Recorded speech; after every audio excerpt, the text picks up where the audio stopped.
दिल्लीचे किरण वर्मा यांनी 28 डिसेंबर 2021 रोजी तिरुवनंतपुरम येथून भारतात रक्तदान जनजागृतीसाठी 21,000 किलोमीटरची चाल सुरू केली। 4 ऑगस्ट रोजी पुढील प्रवासासाठी ते यवतमाळ ते आर्णी मार्गे महागाव येथे मुक्कामी आहेत। शुक्रवारी त्यांचा पुढील प्रवास महागाव येथून सुरू होईल। ही वॉक जगातील एखाद्या व्यक्तीची आतापर्यंतची सर्वात मोठी रक्त जागृती मोहीम असणार आहे, जी 2 वर्षांहून अधिक काळ चालेल।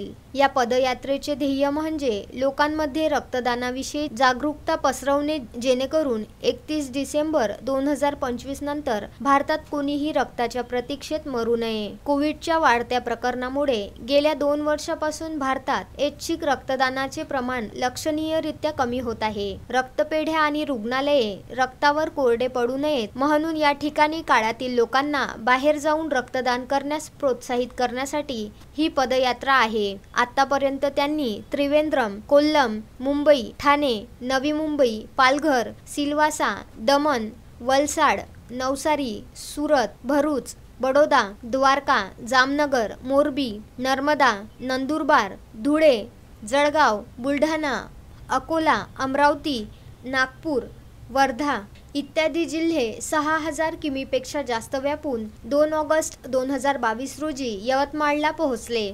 त्यांच्या या वाटचालीला पाठिंबा देण्यासाठी देशाच्या विविध भागात 43 रक्तदान शिबिरे आयोजित करण्यात आली असून त्याद्वारे 6,956 युनिटपेक्षा जास्त रक्त संकलित करण्यात आले आहे। शिबिराव्यतिरिक्त 1,500हून अधिक वैयक्तिक रक्तदात्यांनी या पदयात्रेला पाठिंबा देण्यासाठी भारतातील आणि परदेशातील विविध रक्तपेढ्यांमध्ये त्यांच्या वैयक्तिक क्षमतेनुसार रक्तदान केले आहे। 21,000 किलोमीटर की पैदल यात्रा पे हूँ देश भर में।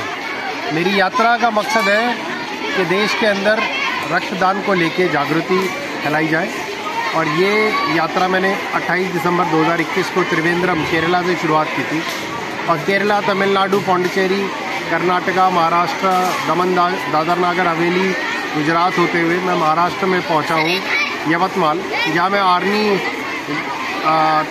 या तहसील के अंदर आज मैं पहुंचा हूं 6,000 से ज़्यादा किलोमीटर पैदल यात्रा करके। इस यात्रा का मकसद है कि देश में 5 मिलियन लोगों को जागरूक करना रक्तदान के लिए, ताकि देश में एक भी व्यक्ति रक्त की कमी की वजह से ना मरे और हमारी भावी पीढ़ी को एक समस्या कम देखने को मिले। मैं आज यहाँ पर आया हूँ और यहाँ पर आने का मकसद सिर्फ ये है कि ताकि मैं युवा जो हमारे बच्चे हैं उनको जागरूक कर सकूं और उनको देश में रक्तदान की महत्व का सिखा सकूं।